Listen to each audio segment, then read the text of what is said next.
on your radar. Severance tax is always very volatile, and as things change, I'll let you know. We are in the process of implementing the habitat exchange, which is a kind of a first of its kind program to, in some respects, it mirrors the wetland banking that we all know and have seen executed pretty well around the country to provide incentive for when there are disturbances that are necessary to develop oil and gas or other kinds of activities that we are doing right by the sage-grouse. And so this would be a similar program for sage-grouse habitat when there are disturbances that operators would be given the opportunity to provide in-kind mitigation and like habitat improvements in other parts of the home range. And BLM is very excited about it. We're encouraged about it, and we think it will be a critical step in implementing the BLM plans that came out here a couple months ago. Finally, we had our kickoff meeting for the NIST Fish and Wildlife Mitigation Project. We sat down with our friends from Northern and began to work through some of the issues that will obviously take several months to come to fruition. Ultimately, will come in front of this commission for approval. We've worked with Northern on Windy Gap on their project there on the fish and wildlife. So we've plowed some of this ground before. We know this is going to be very high profile, a lot of public involvement, but as we all know from Windy Gap, that our partners at Northern come to the table, and when we say this is what we need to do right by fish and wildlife, they are more than happy to step up and help us mitigate the impacts of their project and do the right thing for our resources. So just wanted to get that on your radar. We hope to have that in front of the Parks and Wildlife Commission and ultimately this board before the next year is out. So, Madam Chair, that's the extent of my report. Because of being out of the office for 2 days, I'll be in and out today, but I will be here all day tomorrow, and I will leave Lauren behind to do a much better job than I do anyway. So, thank you, Director King. Are there questions for Director King? Director Hamill? Yes, Director King. What is the status of Tabor tax refunds and impacts to CWCB? I know it was one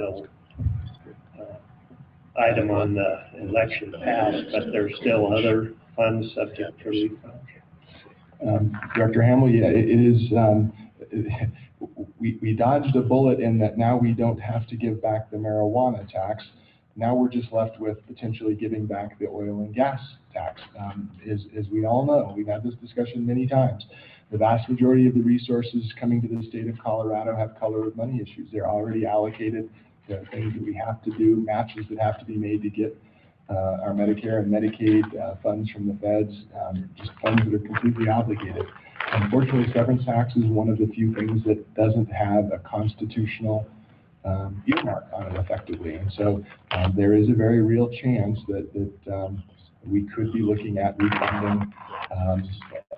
There would be general fund refunds, but then that would create a hole in the general fund budget, and those funds could potentially be backfilled out of severance tax, which would ultimately go to the project fund. I think we're working through those types of issues. The JBC hearing for DNR is December 10th, and we'll obviously be there and zealously defending the funds of this board, but also under the understanding that there's just not many places to look for money under the state fiscal situation right now, and that's obviously a much bigger discussion that will continue to occur over the next couple of years.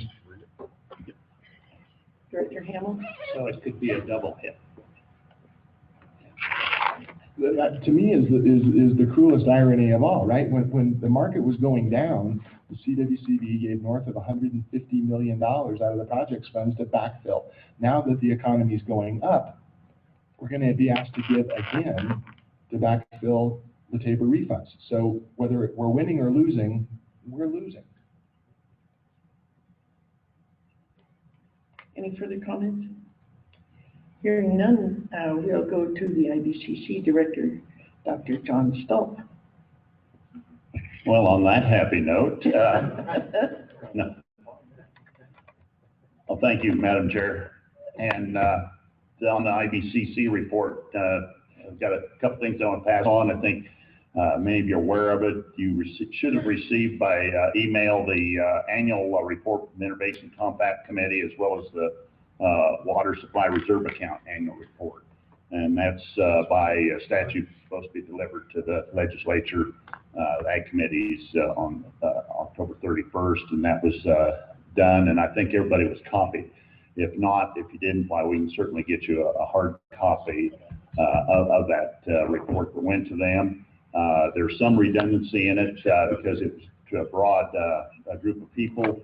The legislature that we sent to the roundtables and IBCC, and so it really the short of it was that it reflected the hard work that's been done in the last year in developing the water plan. Also in that report was a roadmap letter to the IBCC and roundtables on anticipated next steps as we go into the implementation and further discuss some of those things that Director King mentioned also. So it's been, I wanted to take just a couple of moments to comment about the next, today and tomorrow. This is really an exciting, I think, historical time in water in Colorado. And I was trying to find one of those one-word type of things that stick with us, and trying to find that was not easy because there's a lot of comments, but achievement was that one word I found that I think is characteristic of what, from my vantage point, I've been able to observe over the last several years, and especially since the executive order in May of 13. The definition of an achievement is a successful result brought about by hard work. And so I think that really exemplifies a number of people, especially sitting around this table. The Conservation Board was given the final responsibility to produce this plan. And I've observed as I get to travel around the state, a number of you attending not only the base roundtables, but also a lot of the community meetings and on Saturdays and other odd hours. And so that's a compliment to your involvement and your hard work. The IBCC has been very active, and I've always appreciated this board when oftentimes we had nearly a majority of this board sitting with the IBCC as we had those discussions and listening very intently. And we worked Travis Smith double duty because he serves on both, but it was the same as having a number of you there on a very regular basis. And I think this product shows for that effort. Also the subcommittees within the IBCC, there's some people that, traveled many miles to attend some of those subcommittee meetings and really hammered out some things and in the spirit of coming together and what was good for the water plan, what was good for Colorado. And so we have a number of things that are in the water plan. Most recently, the conceptual framework has been given a lot of attention, but if you look at those other no and low regret type of things, that's where the bulk of the success of the water plan is going to come from, is those other 5 or 6 no and low regrets. And so my last observation is to the staff, because they've been everywhere. They've supported not only this board, but the IBCC and the roundtables and the subcommittee groups, and they've been there to field the questions that have come in. And there's several of them that know the water plan so well, it's kind of almost like a preacher. They can go to chapters, verse, and recite what is there, and so they're a great resource and to be envied. You'll probably hear some stories about them, but I'm so respectful of their youthfulness in some of the all-nighters they have pulled recently. I think I used to try to do that when I was in college, but I really have tried to avoid it here lately. But to their credit, they've spent an enormous amount of time and again, a lot of hard work. And that's not just to the Water Conservation Board staff, that goes to the whole DNR family, the Division of Water Resources, Power and Development Authorities, Parks and Wildlife, and then other agencies such as the Health Department have been involved at different levels and different phases of the water plan.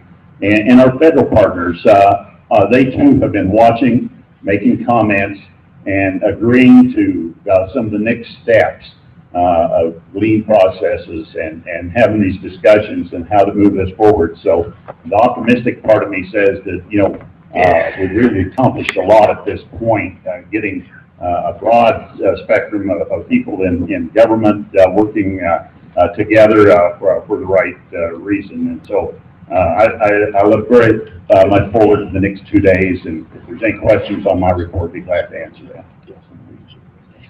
Thank you, John. Are there questions? Hearing none, we'll move on to the Department of Agriculture and Don Brown. Thank you. Appreciate that very much. It's a pleasure to be here this morning. And I want to start by, I guess, on behalf of Colorado's agriculturists, give a couple thank yous out. And these are events and things that took place that show us that government can be responsive, that government does care.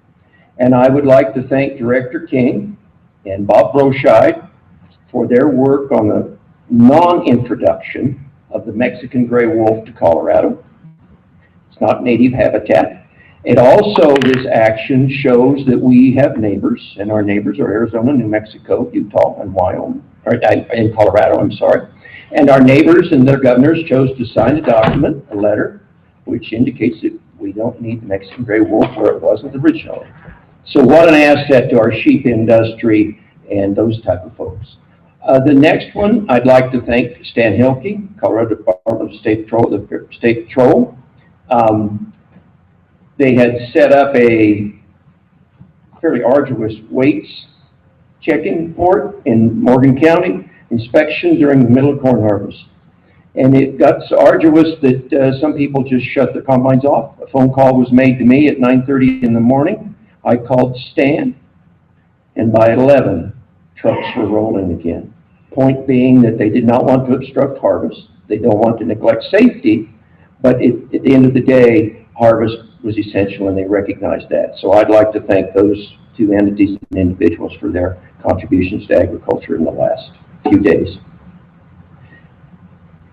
As always in the Department of Agriculture, we make the front of the Denver Post on a routine basis, purely on our participation in the process of spraying pesticides on marijuana. That sounds simple, in fact, and nowhere are the normal agricultural products mentioned. It's just marijuana. But the problem that it has with agriculture is a splashover effect. The concept that pesticides are often not monitored, that they're consumed, and it makes our food-consuming public nervous and jumpy. So we're working very frantically on that to try to get some of that taken care of so that we don't make the newspaper quite so often. The water plan, of course, is a great project, and we're excited about it in agriculture in the sense that we're looking at those issues which need to be looked at to protect agriculture. Or we have property rights, and we have agriculture, and we have them all blended together, and we have severed minerals. We have all those issues which face a lot of different entities, particularly agriculture. So we're excited about that being well rolled out. The federal lands component and rural and agriculture are all the same thing. And we're spending a great deal of time. We're going to put a federal lands person in our shop so that those people who have federal land issues have somebody to come with it, that we have a point person in the state of Colorado. James Swartout to a degree fulfills that, but we're going to work on that piece. And the ag economic situation right now is a bit bleak, and I know it's just back to normal, right? But the point is, livestock, particularly cattle industry, is taking a big hit in the last 2 months, and people are planting a lot of their crops at a loss. And so we're back to what I would call normal. It sounds a little bit like Mike King's little speech. When we're winning, we're losing, and when we're losing, we're losing. And so that's a little bit, but I'm an optimistic by nature, darn right. We're going to buy a new tractor, and we're going to plant next year, right? So don't perceive it as being negative. But thank you very much. Does anybody have any questions? Particularly don't want any on marijuana.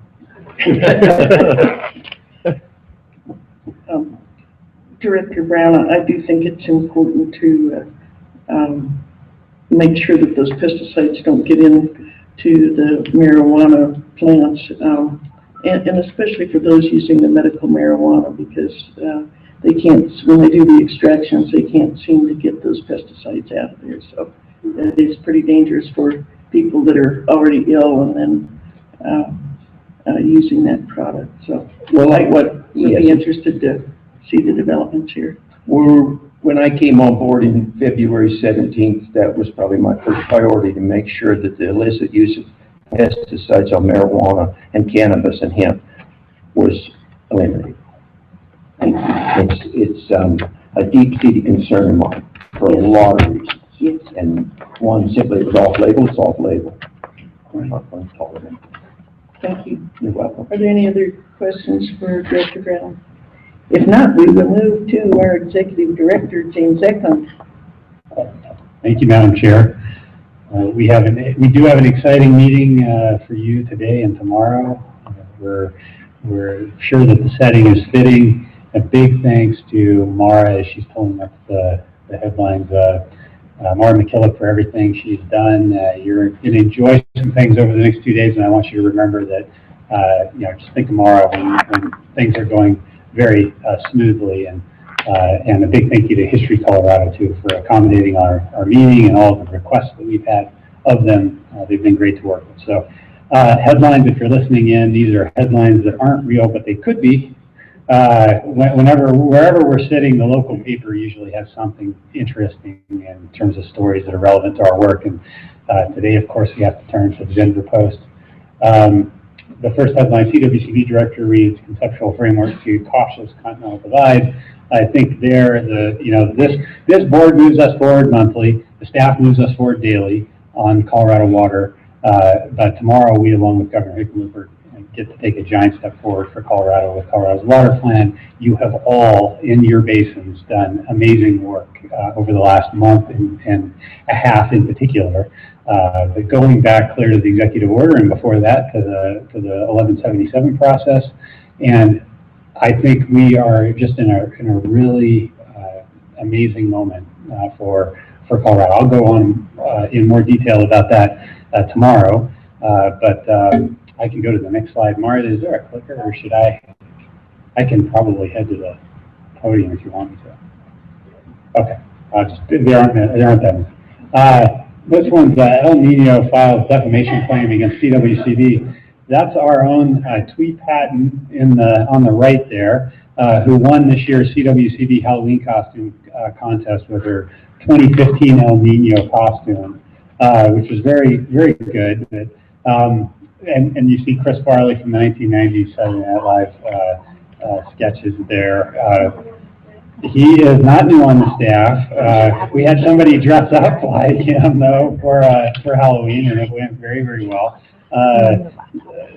The serious part of this is that 2015, about 24 hours, 48 hours ago, we learned that this El Nino has already broken the previous record set in 1997. So they measure El Nino in Pacific decadal oscillation, the temperature of the Pacific and near the equator, and that temperature, they measure how much warmer it is above average, how many degrees above average it is. And in 1997, it set a record at about 5 degrees above the average, and it's at 5.4 degrees above average right now. So that means we should see more action in California with their 5% snowpack that they ended last year at. Should see more action in December, and hopefully that will translate to more precipitation in the Rockies.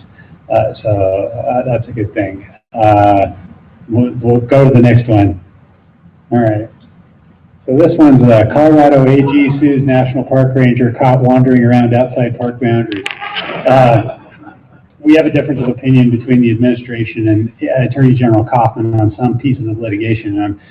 I'm sure, though, that we're all trying to minimize the impact to our work, and as evidence of that, we received, I got a note on record, excellent counsel from County Rosette on the animus plata litigation and settlement discussions, and I want to thank her on the legal side and our own who really, they moved something, and this board is acutely aware, but I don't think most members of the public understand how long that the suite of issues that are on the cusp of being resolved. It's in the judge's hands now, but we think we're headed in the right direction on that case, just how monumental and historic that moment is. If we were doing a water plan right now, I think we would be, shining a much brighter spotlight on that, Tim, and I don't want to stop. I want to stop and make sure that we're acknowledging all of the hard work that you've done over the years. This has been going on for obviously decades, and it's a monumental thing. So, big round of applause, please. All right. So the next one is if another water fight breaks out between Colorado and Kansas, area man has $20 on Colorado. That's our own Brent Newman, and I'm bummed because I don't think he's here. So he's working. So the Arkansas River Compact Administration meets December 9th and 10th in Garden City, Kansas. Steve Miller and Brent have over the years helped us as a state staff those meetings and make sure that our suite of issues that we cover on the Arkansas are we're headed in the direction we need them to head. Anyway, we're meeting the 9th and 10th, and I'm really dreading it this year because last year it was in Lamar, and I really rubbed the Kansas guys' face in the Broncos drubbing of the Chiefs last year. And I'm sure, since we're in Garden City, the chicken's going to come home to roost here. And so I appreciate your thoughts during the 9th and 10th. We'll talk about John Martin water shortage issues, both relating to wells down there in Division 2 and fish. And so Dick Wolf will be there, and you've got my back on this Broncos stuff, I hope. Right for the next one. So this one's state senator disappointed, knows architect vessel not part of Colorado's water plan. Sometimes you hear in the press, which has largely, very large, and the vast majority of it has been very, very good. Good press coverage of the water plan. I need to call out Todd Hartman, Lauren Riz, Gaspar Pericone from EDO, and Mike's staff for their help with legislators and media through this entire process. They've been really helpful in making sure that when there are concerns that bubble up from either the legislature or the media, that we get right out there and tell our story, which is a really good story to tell. And with their help, we've been able to do that. So the second to last slide here. This one's a Texas water official fairly certain area using more than its fair share of the Ogallala. We're always watching that. I know Director Brown and Director Stolp are acutely aware of the Ogallala, which underlies that part of Colorado that you see there. One Colorado water plan item we're hoping to tackle soon, shortly after we release here, is as we've talked about as a board, groundwater storage and management. Now, this board in 2007 did a pretty comprehensive analysis of groundwater in the Arkansas, South Platte, and the Rio Grande basins, but we need to really take advantage of the technology that's come online in the 8 years since that study, and see what we can learn and how much storage we might be able to sink underground that will not, cost us in terms of evaporation. So, not much we can do about Syria, I guess, these days, but we do have better technology. While we're on this, I guess I'll acknowledge Stephanie DiBattito, who is coming on board in an official capacity. She's been serving as a contract employee and as an intern, but she's coming on board in the watershed and flood protection section under a contract to help our agency and Kevin and Chris and our agency manage all those moving parts that we talk about with response that we've had to the 2013 flood event and NRCS grants and that kind of thing. So that's really exciting. I think we're on for our last one here, and this one's federal legislation. This is Majority Whip displays impaled Senator outside Capitol building as warning to all who dare cross party lines. I thought this was good because it demonstrates some of the stuff we're living, and I'm sure you all are hearing about it. The drought legislation that California is trying to move through the Senate and hopefully a companion in the House at some point, is mired in the discussions about the sequestration and approving the budgets. I heard that transportation got a 2-week extension, Speaker George, yesterday in committee. So they're now up to approving extensions of budgets, which means that we're in for a long couple of weeks until the recess sets in here for the holidays. But I wanted to just say we're looking at it for all that we talk about on a monthly basis with this board. And with that, Madam Chair, I think I am done. Thank you, Director Eklund. Questions for Director Eklund? A comment, Director Smith. Thank you, Madam Chairman. Director Eklund, thank you for your view of the world here and bringing a little humor early in the morning in downtown Denver. I very much appreciate the headlines and then the dialogue that brings your ability to take these issues and articulate. I appreciate it very much. Thank you, Director. Thank you, Director Smith. If there are no other comments, I'll call on our State Engineer, Dick Wolf, for his report. Thank you, Madam Chair. Is that on? Oh, there we go. Good morning, everyone.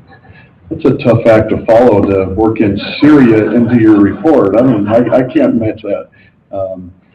Certainly what I can match and very proud of, and I committed to Director Smith that once I submitted the rules, it was going to start snowing and not stop. Amen. As of yesterday, we're statewide at 139%, 134% in the Rio Grande. That's 200% in the southwest part of the state. So it's the top of the charts right now. So it's a nice color map that we like to see those colors. So looks like the patterns are setting up 1 to 2 storms a week and across the state, and today and even coming Friday. So things are looking good there. We're keeping our fingers crossed that this El Nino effect carries on throughout the winter and spring. So I'll keep my report short. A lot of things happening, but in terms of just some quick updates in regards to our negotiations with Kansas on the Republican River, we did reach another agreement to operate the compact compliance pipeline into 2016. I think we're really staged at this next year that we're working with them. We've developed a work plan to identify some resolution of some of the remaining issues that we've been working on for a number of years. Got some timelines to do that and complete those throughout 2016 with the goal of hopefully resolving all of those and reaching a long-term agreement by the end. So we're going to be working diligently on that. We continue to meet with Kansas, Nebraska on a monthly basis, rotating through, and I want to thank Commissioner Brown and Stolp as well for joining us at many of those meetings. Your participation has been very helpful in moving those discussions along. So lastly, just wanted to give a quick update on the status of our rules in the Rio Grande. As you know, I submitted those rules to the water court in September. They're in the period now which folks can make a decision to file statements of opposition. We have, I think when we checked yesterday, one entity, the Rio Grande Water Conservation District, did file, but in support of our rules. We have until the end of November for the vast majority of people to file. There was a little bit of a snafu in one of the papers that published the notice for our rules in Swatch County. As you can imagine, some of these small town newspapers just weren't equipped to publish a very large publication in regards to the rules, and so they were delayed in getting notice out, and so those folks who received notice from the Swatch County newspaper have until the end of December. So we won't for sure until the end of December we'll be dealing with in terms of that case. But as I've stated before, we hope that once we reach that deadline and see who all those entities are, we're going to work diligently to try to reach stipulations with all those folks and try to get those rules implemented in place as soon as possible. So that's all I have to report, unless there's any questions. Thank you, Director Smith. Thank you, Madam Chairman. I would like to personally thank Director Wolf for his perseverance, his patience, his long suffering with the irrigators in the San Luis Valley. Because, Dick, I was told that it would be a cold day in the San Luis Valley when we had proposed rules. Well, it got real cold in the San Luis Valley. And it's now caused a flurry of activities that's been ongoing about what our future looks like. So I'd like to personally thank our state engineer, Dick Wolf. Thanks for your staff, your patience and hearing everybody out, trying to get the modeling to a place where people will find confidence in it. And again, I'm pretty sure you're going to have lots of letters of support as friendly objectors through this next portion of the process. But it's a historic time for the San Luis Valley too, a real transformation of trying to get our aquifer back in balance, educating ourselves about what a water right is and is not, and it's an exciting time, so thank you. Thank you. Any other comments for Director Wolf? Hearing none, let's see, Director Broscheid is not here. I don't know if he's expected sometime during the meeting. If he shows up, we'll save a place for him, possibly tomorrow. Okay. Then we will move on to Mike Broad, Colorado Water and Power Development Authority. Welcome, Mike. I'm glad you get to be with us. Good morning, Madam Chair and members of the board, and Director Eklund. It's great to be with you. I know I've been tardy or absent recently with some of your out-of-town meetings, but first I want to, on behalf of the Water and Power Authority Board, congratulate the board and especially the staff and all the participants in crafting and writing the Colorado Water Plan. That's a Herculean effort, and the staff especially should be commended for all that hard work. So, and I do intend to be at your celebration tomorrow evening, so congratulations. SOC guest. With respect to our loan programs, actually loan applications have been a little light this year. We are making some rather significant changes to our state and how folks apply, applicants apply, and how we determine approval of those loans and so forth. And one project that's ongoing, and actually I talked to him last week, Steve Gunderson, our Control Division Director, is heading up this project for the division.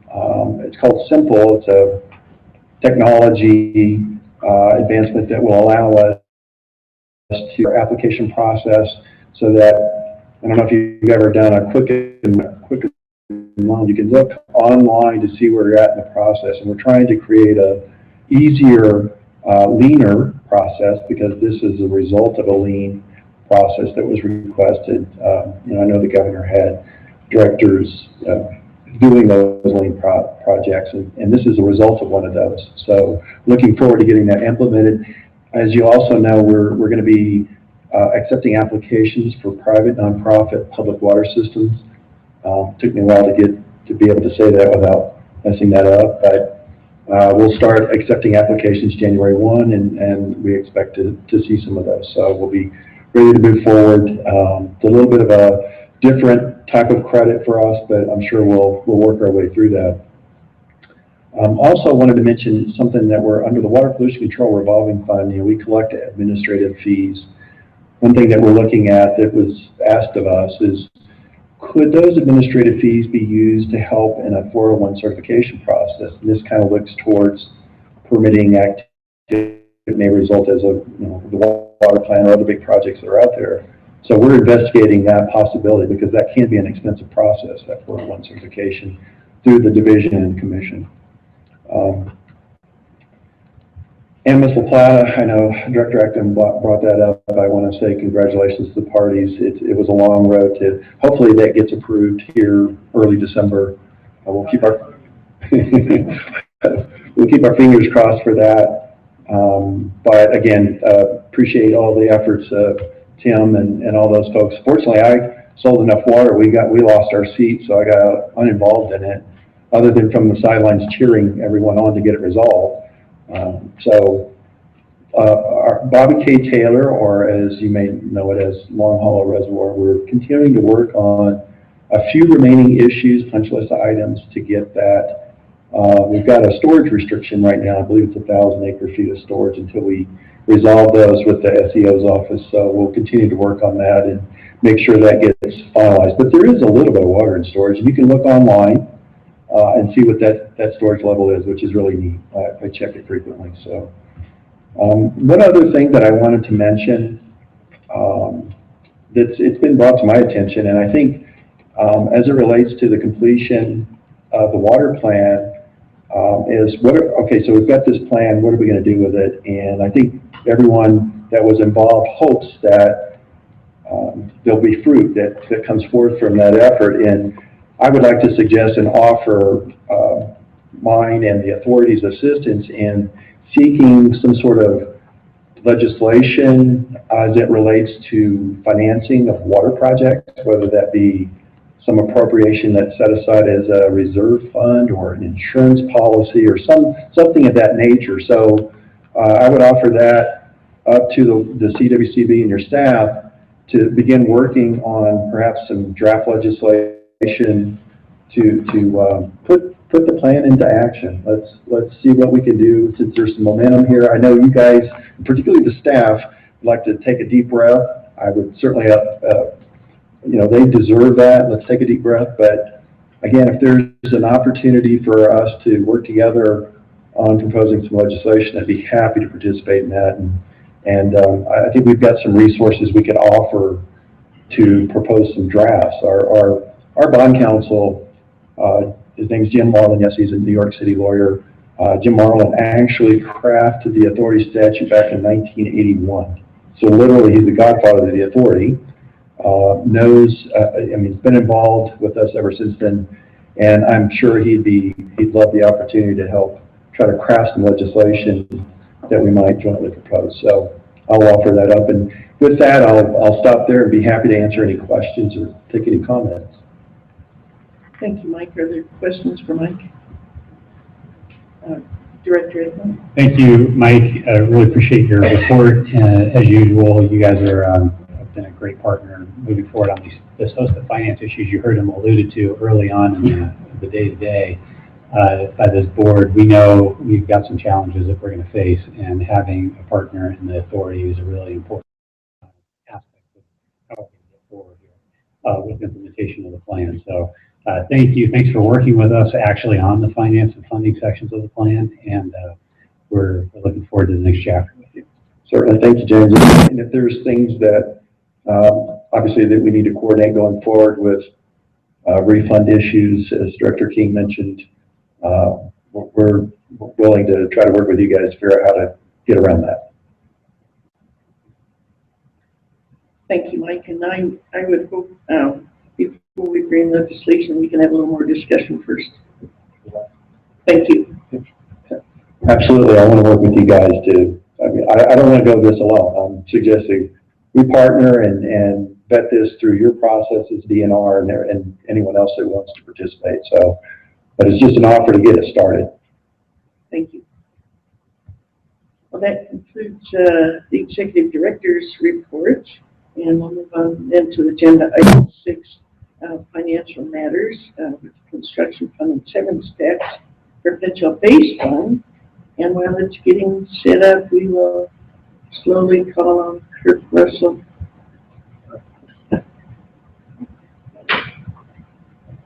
Kirk, you're on. Good morning. Kirk Russell, Finance Section Chief, CWCB staff.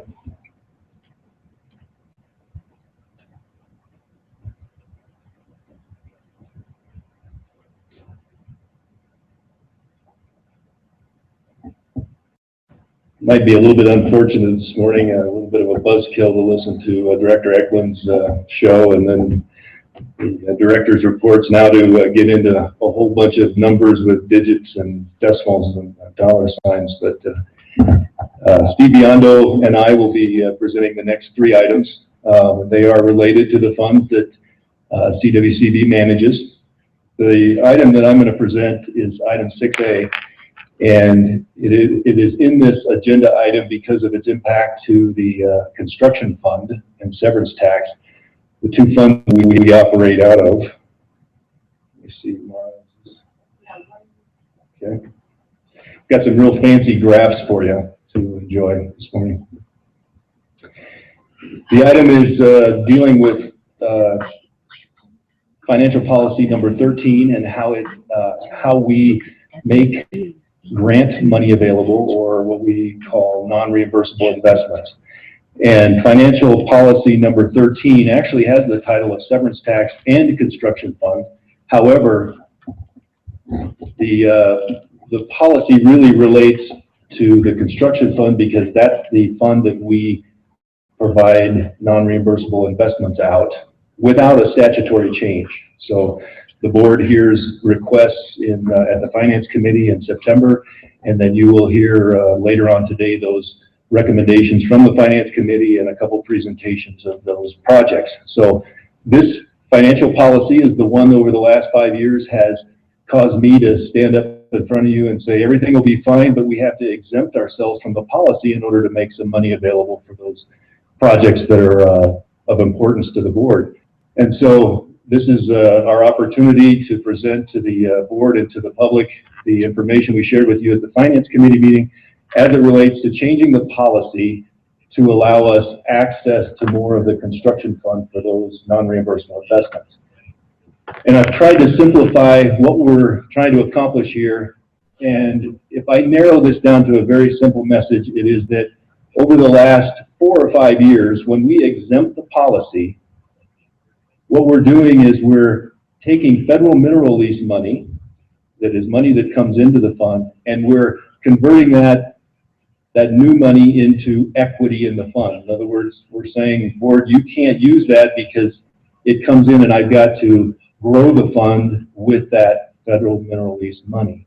And so our recommendation is to switch how we look at that and say, let the fund grow with the interest that it earns through our portfolio of investments in water projects, and remove that requirement to match the construction index year in and year out. Certainly the construction index is a good indicator of where we want the fund to grow. And we will continue to share that information with you, how we are comparing to the market and the cost of building projects. But we're asking not to have that throttle us and just utilize those monies for non-reimbursable investments. So I'm going to show you a couple of graphs to maybe either make it more confusing or maybe help. But first graph is one you've seen several times. Staff has provided the left side being the bucket, the severance tax fund that we work with. That fund is more of a revolving fund in that per statute, the money cannot be granted out of that. And so the incoming to that is the severance tax revenues that Director King spoke of earlier this morning, that will be taking a hit in the next couple of years and coming down from what we're used to over the last couple of years, up around 50 million. We're seeing that down around 25 to 30 million of new money coming into that bucket. The focus of this conversation is the federal mineral, or is the construction fund bucket in the middle that has the federal mineral lease money coming into it. And you can see the blue arrows on the bottom. They actually provide for CWCB's operations, the programs that we're involved with. And the one on the far right, as a reminder, is the severance tax operational account that annually provides us about $1.2 million in grants, things that you consider in March of each year. So if I blow up the middle bucket in a little bit bigger size on the screen, you'll see that this last year, $30 million of surplus came from the general fund in repayment of the money that was borrowed back in 2009. So that is now, you'll see in Steve Biondo's presentation next, how that fit into the financials. The only change I want to show you on this slide from the last one is I want to focus on that severance tax perpetual base fund transfers. Over the last few years, we have utilized severance tax money by transferring it into the construction fund. We do that with the statute, and later on today we'll talk a little bit about a possible statute change that may allow us to access some additional of that money. But all of this boils down to the construction fund is the workhorse, the one that provides for operations and the CWCB programs, and getting some flexibility and getting the additional use out of that money, I think, will benefit us in the long run. Let me forward one. So this shows you the volatility of the severance tax money that comes into that far left bucket. You can see the tall blue line that bounces up and down. That shows you a little history of the severance tax money that comes into CWCB into that left bucket. But primarily, I want you to focus on the red line. That's the federal mineral lease that stays fairly consistent between that $13 million and $16 million level. You can see it towards the end of last year and into the estimate in 2016. The red line has dropped a fair bit, and that is what is impacting our ability to fund some of the non-reimbursable projects that we want you to consider. So if I go back to the previous slide, this is how we did things in the past. We took a look at what our equity was in the account, multiplied it times a construction cost index, which is the same as construction inflation. On the left side is the percent change for each one of those years across the bottom. And you can see in general, it runs about 3%. We have a 20-year average. I think the industry, if you ask, they would say construction inflation runs about 3% each year. The current policy actually has us not only use 3%, but also add 0.5% just for some fluff. Well, all of that, when we multiply that together, caused us to exempt ourselves from the policy. So our interest rate on our loans is not high enough to cover the cost of inflation on construction, and that's where we were having trouble accessing some money. So the table you see on the screen here, the left side is the existing policy, and I'm going to show you why this year it was such that I couldn't straight face that we could get by. We weren't going to achieve the ultimate goal because it got into the red near the bottom. So if I start from the top, the estimates on federal mineral lease are down this year. We were estimating about 13 to 13.5 million. Last year it was up around 17 when we estimated it. As it turns out, it ended up down around 14. So from the time we began our season last year, it was high and then it dropped. This year we're starting at an estimate of 13 through the Legislative Council's estimates. The construction fund produces about $10 million in its own interest earnings, the return on the investments in the water projects. That provided me $24 million in new money coming in. And then the big number, 14.7, is where it all fell apart. If I take our equity of $420 million, multiply that times that 3.5% growth that I needed to match construction per policy, that left me about $9 million available for non-reimbursables and operations. Operations are estimated at about $7.8 million. I didn't have enough to cover what you statutorily are required to cover in non-reimbursables, and those items are, as an example, in-stream flow, water rights purchases,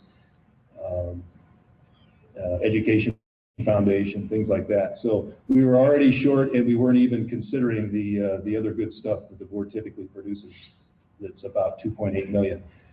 So my recommendation on the right side, the proposed policy allows us to just focus on the federal mineral lease revenue at 13.5, subtract out the operations, those automatic refreshes. I have 13.9 available for non-reimbursable investments.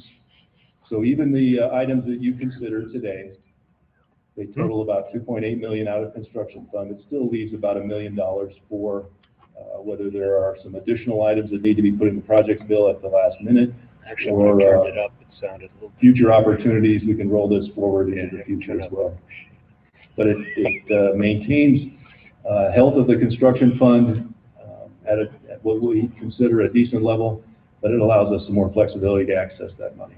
So that's the end of my presentation. Thank you, Kurt. Director George. Thank you, Kirk. I think I'm following, so I just want to ask if I've got the concept right.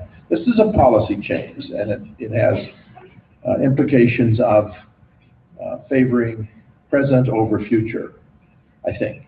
So what I think you're saying is that we've been spending more each year than a strict adherence to our policy would have allowed, because we included several accounts in the calculation of the amount that we need to retain or to grow by. So by taking one item, in this case federal mineral leasing, out of the formula, it allows us to actually spend more. It gives us a articulated policy that allows us to spend more presently than a strict adherence to the policy would otherwise do. So that to me is a trade-off in some level of investment between the future and the present, right? That's correct. And I would point out that we see a lot of, we try to look in trends, and the trends indicate that this is not only a problem, it's been a problem for the last 5 years, it will continue to get worse. And it's because of the formula that is used. Federal mineral lease is likely not to be up at those higher levels. Operational costs continue to increase, whether they be legislative or legal assistance or staff salaries, operational costs, they continue to go up, which takes a bigger bite out of that available fund. But also, I think the biggest item out of that is that construction fund continues to grow larger, and we multiply a factor times that, that's a larger result, and it just continues to whittle away at the money available. So I don't know that this is a solution that will carry us forever. I think we'll talk a little bit about this afternoon on the severance tax money side, but in order to maintain future growth of this fund, I think we'll be considering changes in the future as well. But it is a policy change and not a statutory change. Thank you. That's really the point I was trying to make, is that we want to recognize that from a policy standpoint that it does have a present investment consequence. And when you raise present investment, you have less opportunity in the foreseeable future. There's no way to know what these various accounts are going to do. We set interest every year anyway. Depending on the economy, you have a different timeline of repayment, more or fewer extensions. We don't get many failures, but we do have to do workouts. None of that's foreseeable, nor can we guess the federal mineral leasing. I mean, you've got experts out there, but right now, everything's that's attached to the hydrocarbon industry is questionable. So I just want us to be clear that changing the policy reflects exactly what we've been doing anyway. It's just that we're not exempting our policy, we're articulating a different permanent policy, and permanent probably means a year or 2 or 3 until things change. Any other comments for Director Smith? Thank you, Madam Chairman. Thank you, Kirk, for the presentation. And I'm looking at the staff recommendation. I support the recommendation. I think it's good to note that this policy 13 originated in October of 2000, revised again in 2004. Since I've been on the board, there's been a number of years we've had to exempt from the policy. I think what Kirk has presented here, the staff recommendation, is really a good snapshot of what we're dealing with today, and I support staff's recommendation. Madam Chairman, if you're ready for a motion. Yes, I'm ready for a motion. I've so moved staff recommendation. Thank you. Is there a second? Seconded by Director Gallagher. Is there any discussion on the motion or on the motion? Hearing none, all those in favor of the motion say aye. Aye. Those opposed, no. The ayes have it, and that motion is adopted. Kirk, are you still up? Or is Nope, I'm going to Bring the mic over to Steve Biondo. Great.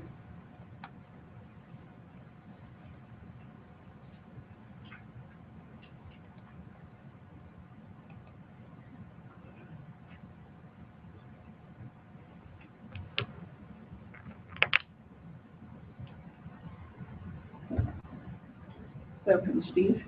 Good morning, and thank you for having me. I'm Steve Biondo, CWCB staff, and I'm going to present agenda item number 6A. First of all, I'd like to thank Clifton Larson Allen for, under the direction of Paul Niedermuller, for their dedication and their excellent work on the financial statements, which are in your notebooks.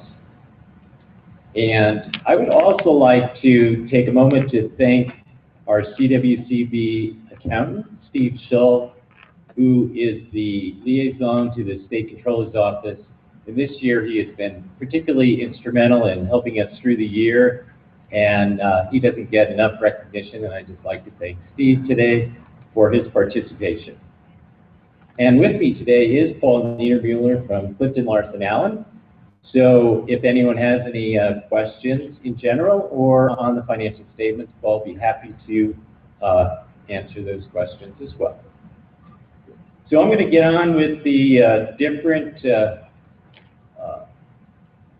snapshots that we have here. Rather than going through the financials, I found that it was a little bit easier for everybody just to kind of take pieces of the puzzle and show those to you. We have some pretty exciting things that have happened this year, and I think we're able to sum them up on just a few slides and and keep it exciting rather than bore you with a lot of numbers and detail. As it was mentioned earlier, federal mineral leases are down a little bit. We're at 14 million. Loans are stable. Interest is stable. One of the things that is exciting is we did get our refund from the general fund for $30 million. So that got contributed to the construction fund this year. The previous years, you can see that those are the 45 and 30 difference tax, and the first one is $30 million. Our other revenue is, if you recall, is for donations and contributions, such as for the weather modification program. And actually this year, I just learned, a little large because the South Platte Flood Project, we also received